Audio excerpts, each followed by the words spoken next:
Gbé body. Mommy, gbé body. Allah, what a wonderful woman you are. Sherry, oh, ọ̀rọ̀ àwọn ọmọ ẹran nìyẹn. Ọmọ ẹran kò ní ṣaláì máa mú wà bí ẹran. Bẹ́ẹ̀ni. They will drag you, they will come for you, of course. Because you are the one that got away. Wọ́n ti fọ̀rọ̀ yín ṣe kàkà kékú má tiẹ̀ sì sí àáfi ṣàwàdànù ni. Nǹkan tó fọ̀rọ̀ yín ṣe nìyẹn mọ́ gbébọ́dì. You are the one that got away. Because tó bá yẹ pé ẹ wà pẹ̀lú wọn, the way they projected, tó sọ pé ẹ máa bọ̀ pick a side tí gbogbo ayé ajá pátá ń yíya òfò. You get to understand? Ẹ jẹ́ sọ kíní kan fún yín. Àwọn ọmọ yẹn wọn ò dédé jáde o. Mọ̀mọ́ wọn ló rán wọn jáde. Wọn ò dédé jáde. Mọ̀mọ́ ló rán wọn jáde. Don't get it wrong. Ṣé rí nǹkan tẹ́mi fẹ́ kẹ́ focus lórí ni pé whatever it is they do to you, mo gbé body. For every time tó bá ti ń gbé content yín, tó ń gbé yín, tó ń fi fọ́tò yín, tó ń porúkọ yín sílẹ̀, wọ́n make owó. Ẹ ṣe times 10 sí wọn. That's the only way to win them. Whenever rí bí màmá ṣe fi dọ́kàsì make owó ni. Ìgbà tí tébù yẹn tán, that is it. Gbogbo ṣé wọ́n rí wọ́n sì yìí o, tẹ́ bá bẹ̀rẹ̀ tí ní ìdí àti sọ pé tẹ́ bá bẹ̀rẹ̀. Gbogbo èèyàn ti mọ̀ pé búlálà pankẹ́rẹ́ ló ń jẹ ẹran. Bẹ́ẹ̀ ni èèyàn gbọ́dọ̀ yẹ gba dání ni. Bó ṣe wá fún yín yẹn, ẹ lọ times 2 fún mọ̀mọ́ wọn. Ẹ má tiẹ̀ sọ pé àwọn èèyàn rí yín tó bá yá sí wọn sọ pé ẹ má sọ bẹ́ẹ̀. Torí one thing tí mo understand lórí social media ni pé alábòsí ni a lot of people. Bẹ́ẹ̀ ni alábòsí ni a lot of people. Àwọn ló máa sọ fún yín pé kẹ́ bá sọ̀rọ̀, àwọn ló tún máa wà mẹ́rin tó máa ginger wọn ní apá àbẹ̀yìn. Alábòsí ni a lot of people on this social media space. Ẹ má tiẹ̀ ẹ wò, ẹ má rò, ẹ kó pankẹ́rẹ́ bò wọ́n. Àwọn ò kì í rò láti ṣe ìkàsíyàn. So kí ló dé tẹ́ fẹ́ máa consider wọn? Tó bá gbé picture yẹn, gbé picture ìyá wọn síbẹ̀, kẹ́ ṣe show fún wọn, kẹ́ bójú wọn jẹ́. Nínú fídíò tẹ́ bá ṣe náà, ẹ tún make owó bẹ́ẹ̀ nítorí they are using you to cash out. Àwọn ò fẹ́ mọ̀. Wọ́n ní àtúní kòkó àti kòkó ẹbí tó máa gbẹ mọ́ ni. They are using you to cash out big time. Ẹ rò pé lásán ni, you think that everything is just normal for them to do anything normal. Wọ́n tún rò pé torí wọ́n mọ̀ pé ẹnu ọjọ́ mẹ́ta ìdọ̀kásì rẹ̀ dì wọ́n. Dọ̀kásì ti highlight gbogbo nǹkan tó ń fẹ́ wá fojú wọn rí. Àwọn náà dẹ̀ mọ̀ pé ọmọ yìí bọ́ ṣe ń parí ni dọ̀kásì ṣe ń gbé, bọ́ ṣe ń parí wọ́n dẹ̀ rí pé ọwọ́ dọ̀kásì máa ń dùn wọ́n gan. Wọ́n tún rí pé òkè ta ló ti calm down fún wọn. Wọ́n tún rí pé ẹ̀yin ti calm down torí ẹ̀ náà ṣe lọ mú yín wọ́n gbé bọ́dì. Wèrè la fi ń wo wèrè. Wèrè la fi ń wo ọ̀rọ̀ wọn ti kọjá advice. Àti ìyá àtọmọ ẹ kó gìbò wọn. Bẹ́ẹ̀ ni ọ̀rọ̀ wọn ti kọjá advice níbi tó dé. Ọ̀rọ̀ wọn ẹgbà náà fi ń fún wèrè lóúnjẹ, ẹgbà lẹ fi máa fún wọn lóúnjẹ. Wọn ò ní fi yín lẹ̀. Wọn ò ní fi yín. They like you better when you give it to them. Bẹ́ẹ̀ ni because lórí ọ̀rọ̀ tó ṣẹlẹ̀ yìí kò sí nǹkan kan tó kọ́ ọmọ mi gbé bọ́dì ò ṣe mọ̀ṣá. Ara pé mọ̀mọ́ is mentally derailed ló fi lọ bá ọmọ mi gbé bọ́dì tán bẹ̀rẹ̀ sí ń búlì mọ̀ gbé kò sí nǹkan kan tó kọ́ ọmọ mi gbé bọ́dì. Ṣé ọmọ gbé bọ́dì ń bẹ̀bẹ̀ kiri ẹ má já ẹ má ṣe kinní tí ò sí nǹkan kan tí mo máa ẹ̀ ṣe mẹ́yìn. Bọ̀ torí pé èèyàn tó ti ní school shit lórí wọ́n mú ọmọ mi gbé bọ́dì wọ́n drag ẹ̀ wọ́n mú godfather wọ́n ta ni wọ́n drag. Tani ìyá àjàràbùkà àtàwọn ọmọ àjàràbùkà ta ni wọ́n drag lórí social media. Ṣùgbọ́n sọ pé dọ́kàsì náà ń bá jà ní. Nǹkan tó yẹ kó ti yé yín ni pé kì í ṣe ọjọ́ tẹ́ ẹ ti decide pé you know they follow them because ẹ sọ pé I have decided to follow Jesus. Ọjọ́ tẹ́ ẹ ti decide pé ẹ tẹ̀lé wọn torí initially I keep saying it you were their target. You were àwọn dẹ̀rẹ́ wọn kì í gbàyàn wọ́n máa mú yín mọ́ra wọ́n máa gba information yín kí ni mo sọ gbogbo àṣírí yín náà máa gbà dání sódà ẹ̀ nílé lọ ọjọ́ tẹ bá jà báyìí ṣe rí bó ṣe ṣe dọ̀kásì yẹn wọ́n máa ṣe the worst fẹ́ ni. Torí pé nǹkan tó tí dọ̀kásì fi wéyìn ni pé wọn ò ní nǹkan kan against dọ̀kásì but àwọn rò pé káwọn fi wèrè pọ́ọ̀tì ẹ̀ pé káwọn wá kọ́ pé àwọn tó kúkú wà lórí social media lọ́nà ọmú ni wọ́n nǹkan táwọn bá ti gbé fún wọn náà máa jẹ́ wọn mọ̀ pé a ti gbọ́n. The way she lied to us that she's going to do this, òun ní screenshot, òun ní video, òun ní voice, òun fi kó ṣe Dorcas wà lóríṣiríṣi, she's going to destroy Dorcas. Gbọ́ ni, àṣẹ kò sí nǹkan kan. She wanted to recruit a lot of people. You got away, mommy, gbé body. You got away. And to them, that is the biggest mistake anybody can make, getting away from a àgbà bully lórí social media. Àkùkọ gàgàrà. The mistake you made, or the ibi tẹ́ ẹ ti ṣẹ̀wọ̀n, ní pé ẹ subject ara yín to their kingdom. Oh, kì í advice irú wọn. Tó bá fi yín pawó ẹgbẹ́ ìyá wọn ẹgbẹ́ àwọn ọmọ ẹ̀ náà ẹ̀ fi wọ́n pawó. Period. Ẹ má jẹ́ kí anybody kó sí lórí pé you don't need all this. Ma, you need it. The people that are doing you like that, they do not care.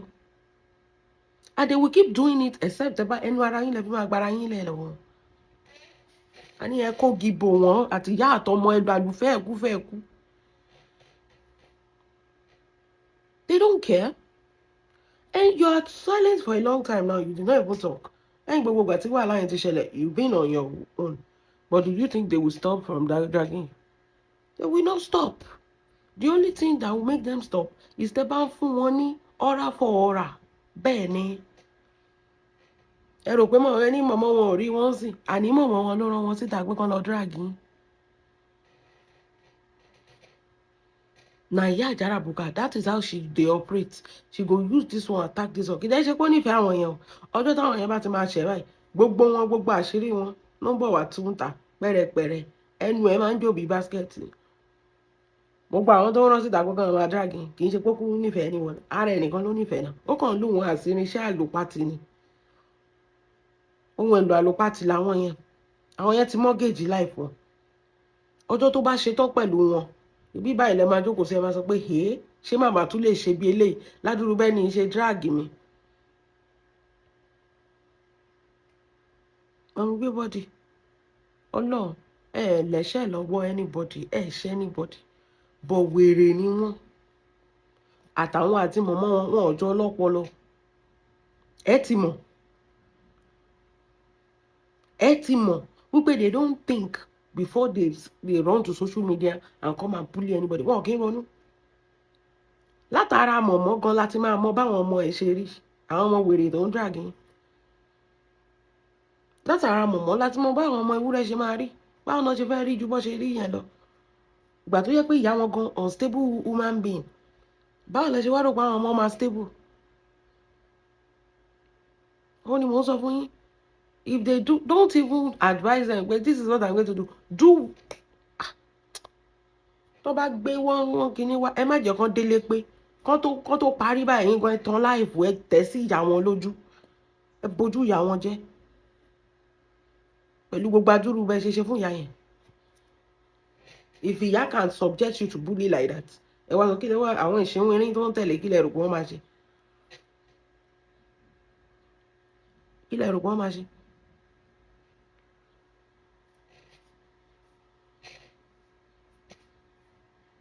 So ma, let me tell you, lórí social media yìí, a kàn wò wọ́n ni, a tún wo àrà tó fẹ́ dá. Ṣé mọ̀ pé lẹ́nu ọjọ́ mẹ́ta Yèyé Kúdí náà tún lọ kọ ẹnu sínsìn torí ó ti mọ̀ pé gbogbo bí lòun ti tẹ́. Ṣé ti understand this? One thing tí mo ti understand nípa pattern wọn is the way bó ṣe ń rotate ara wọn láàrin fracas is giving like they are looking for somebody tán lè mú. Wọ́n ní èèyàn tó bá lè dààmú là ń lẹ́dìí mọ́. Wọ́n gbéyàn táwọn lè mú torí wọ́n gbé Dorcas kò ṣeé gbé, wọ́n gbé Àbíkẹ́ kò ṣeé gbé, wọ́n gbé Bukky kò ṣeé gbé. Now Yèyé Kúdí rí pé Yèyé Kúdí jáde tán wọ́n ní Dr. Esabod Yèyé Kúdí àǹtí Esabod Yèyé Kúdí ó dàbẹ̀ ní pé tá bá pe àǹtí kẹ́mkẹ́m wọ́n náà pé àǹtí Esabod kò tiẹ̀ lọ. Rí bí Yèyé Kúdí ṣe tẹ̀ sí wèrè lójú. Jealous of kíni? Tá ní ìyá òfò. tó bá ti gbé yẹn sí tó bá ti rí pé eléyìí tún ti debunk ẹ̀yin ẹ wo ẹ fi wọ́n sí reverse ẹ ṣe kíní yẹn fún wọn. a níbi tá a wà wèrè la fi ń wo wèrè. ẹ wá advice ẹ wọn ò rí yín sìn o gbogbo àlà ń rí wọn kò sẹ́nibọ̀dì lórí social media lọ́sọ̀ pé òun ò rí wọn ọwọ́ yín ló wá kù sí bẹ́ẹ̀ ni ọwọ́ yín ló kù sí ẹ bójú ìyá wọn jẹ́ ká bá yín gbé bẹ́ẹ̀ ni àkọlé kò sẹ́nibọ̀dì tó máa wá jà fún yín ẹ̀yin lẹ kọ́kọ́ gbọ́dọ̀ jà fúnra yín ẹ rí pé gbà tó dójú ẹ̀ gan Dorcas gan fi good girl lẹ̀ àbí kò fẹ́ yẹ good girl ni ó jókòó ti mọ̀mọ́ báyìí ó gbódò yẹn báyìí ó jókòó lé lórí ó jókòó ó kọjú sí mọ̀mọ́ pé mọ̀mọ́ bí báyìí lẹ máa kú sí nígbà tó dójú ẹ̀ ọmọ yẹn ò ju good girl lẹ̀ torí tọmọ yẹn ò bá ju good girl lẹ̀ they will finish her. Mọ́mí gbé bọ́dì ṣe rí ìgbà tí Dorcas àti wọ́n ní problem yẹn wọ́n fẹ́ jẹ́ kẹ́ ẹ wá sọ́dọ̀ àwọn ṣe ti understand wọn ò believe pé ẹ máa wà situation tẹ máa pick Dorcas over àwọn they never expect that. bó dáa kéèyàn lo ọpọlọ ẹ̀ kéèyàn má kàn máa tẹ̀lé ẹnu àbí tẹ̀lé ojú. They never expect that you will pick Dorcas over her because I keep telling you to be frank you are even more towards them than Dorcas. bá a ṣe ń rí lórí social media ẹ̀yin lẹ́kọ̀ọ́ mọ́ bí tẹ́ ẹ belong sí ẹ̀yin lẹ́ mọ́ bí tẹ́ ẹ belong sí náà but at the end of the day you did not do anything wrong because people like máa rántí yẹn àtẹ̀yìn àti Dorcas none of you did anything wrong kan tó subject yín sí bully. Godfather gan kí ló ṣe kò bá ṣe nǹkan kan fún un mọ̀mọ́ àwọn tó lè ṣerú nǹkan bẹ́ẹ̀ yẹn fún yín wọn kì í advice irú wọn tó bá tún padà wá ẹ tún kó pankẹ́rẹ́ bò wọ́n lórí bẹ́ẹ̀ ni ẹ máa fi àkàrà tàn wọ́n báyìí ẹ dẹ̀ máa nà wọ́n ẹ máa fi wọn ní blálà. so pain yẹn pé rejected somebody rejected their mother ìyẹn náà sì ń fi kanra yẹn bá yín jà pé ta ló ó kà ń takú láyà ta ló lè reject mọ́ wọ́n dẹ̀ ń gbàgbé kinní kan wípé this is social media space social media ní 2012 2013 ní 2015 ó yàtọ̀ sí social media ní 2026 èèyàn ni wá we used to evolve a máa ń ṣe kíni a máa ń gbọ́n sí i a máa ń develop sí i òye máa ń yé wa sí i a máa ń rí ọ̀kan tààrà a ti rí ọ̀kan tààrà a dẹ̀ ti rí pé mọ̀mọ́ go nowhere this is the last straw.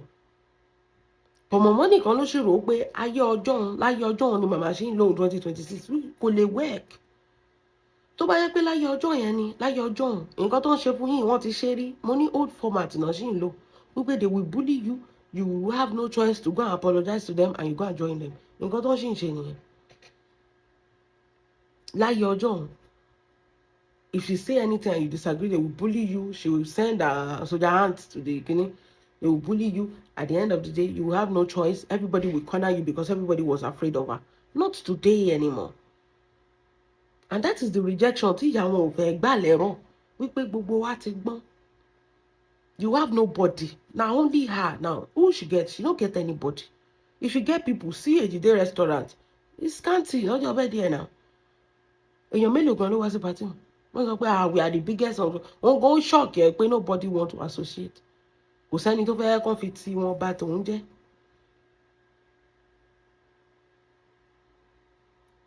nobody láyé ọjọ́ yẹn ló ṣì ń wò pé òun tóun bá dún báyìí àwọn èèyàn máa fall out nobody is falling out for anybody oníkálukú ti face life ẹ̀ no be you lọ dá jàjà ẹ̀ no speaker is even gbé wọn mọ́ra no oníkálukú ṣe kí ni lọ dá jàjà ẹ̀ a caller is a buyer nǹkan tí ò wá yé wọn nìyẹn thinking that look at how they are losing níwájú gbogbo èèyàn ẹ̀rí ṣóò tí yéé kú díṣe fún tó pè lónírọ́ kí pé báwo ló ṣe máa sọ pé mò ń rárá bò mọ̀mọ́ òun dẹ̀ ló ń rárá bò lórí social media ní inú ọdún ìgbà dúró àbúrọ̀pù tí mọ̀mọ́ ti rà mọ̀mọ́ wọn kọ́ ló rárá bò tó dẹ̀ sọ pé yẹn ọkàn kún rárá bò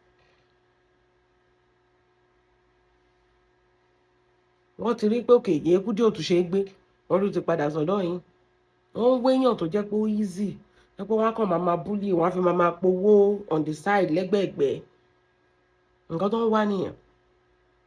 Bọ̀ tó bá gbé sún mọ́ yín kó tó gbé lẹ̀ gan lẹ ti gbé padà pé ẹja wèrè ni. Wọ́n máa fi yín lẹ̀. Bẹ́ẹ̀ ni. Ọmọ ẹran ni wọ́n. Ìyá wọn gan Àlàkẹ́ ni. So kí lẹ wá ń sọ? That is it. And nǹkan tí mò ń sọ ni pé a lot of people from what you said, mom, everybody, a lot of people are calling you pé ẹ má dà wọn lẹ́nu, ẹ má jẹ́ kíní kan. Mom, everybody, if they go low, you go lower. Bẹ́ẹ̀ ni. Èèyàn máa ja ìjà gbáragbára ẹ̀ lẹ́ni. Wọ́n ní fi yín lẹ́rọ̀. If they go low, you go lower. Àwa bá yín fẹnu sí. Àwa bá yín ṣọ́ọ̀kì ẹ̀ nídìí. Àwa bá yín fi tọ́ sí. Kó lè yọ̀ wọlé dáadáa. Nígbà yín lè máa kọ́kọ́ gbára yín lẹ̀. Ṣé ẹ̀dùn pé ṣé ò tẹ̀ ṣe yẹn sìn rẹ̀? Ṣé ò tẹ̀ ṣe yẹn sìn? Ṣé mọ̀ nǹkan tó máa fi? Ó tẹ̀ ń wò wá. Ó sọ pé òun ní dá wa lóhùn pé ká ṣọ́ra wa. Ṣé ẹ̀rù wọ́n máa ṣọ́ra wọn ni? Nǹkan tó máa sọ nìyẹn pé ó yẹ ìtútù ṣe. Wọ́n á tútù ṣe fún yín. Kì í ṣe pé bàbá ògidì wèrè ni wọ́n. They will not stop even with your video.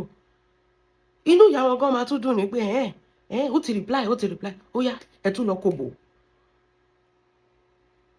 But tí àwọn bá rí pé nǹkan tó gbé jáde for all this while tẹ́ ẹ dákẹ́, ó yẹ kẹ́ ti recruit àwọn nǹkan, kẹ́ ti kó àwọn nǹkan jọ tẹ́ fi máa strike wọn. Àwọn nǹkan yẹn kẹ́ má tiẹ̀ fún wa ní warning, kẹ́ kàn go from 0 to 1,000. Kí gbogbo wa ní woman ti bínú tán. Nǹkan tó ń pè ní wọ́n máa think twice kan tó wá fún yín again. Wọ́n máa think twice kan tó wá fún yín. Wọ́n kọ́kọ́ rò pé wèrè lọ́mọbìnrin yìí o. Ṣé mo the last time tá a wá fún gbé nǹkan tó fojú mọ̀mọ́ rí lélẹ́yìí o. Ẹ̀sìn tó fi mọ̀mọ́ ṣe nìyẹn. Ẹ rí bí Mèsòrò ṣe lọ from 0 to 1,000. Ẹ rí bí Bukky ṣe lọ, ẹ rí bí Dorcas ṣe lọ from 0 to 1,000. Àwọn yẹn fún wọn ni. Wọ́n já wọn wọ́n ni. Wọ́n kì í já wọn wọ́n ni, wọn ò ní gbọ́.